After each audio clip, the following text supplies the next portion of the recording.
Alhamdulillah, tahniah kepada semua parents yang dah tukarkan duit raya anak-anak kepada simpanan emas untuk simpanan jangka masa panjang.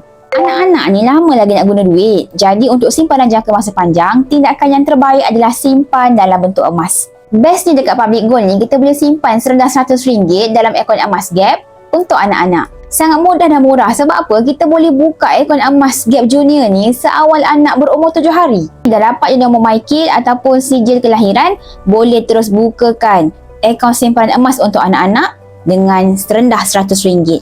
Tak ada komitmen bulanan dan bila dah banyak gram emas dalam akaun nanti, boleh buat pilihan sama ada nak biar simpan dalam akaun emas Gap ataupun nak buat keluar kepada emas fizikal macam ni.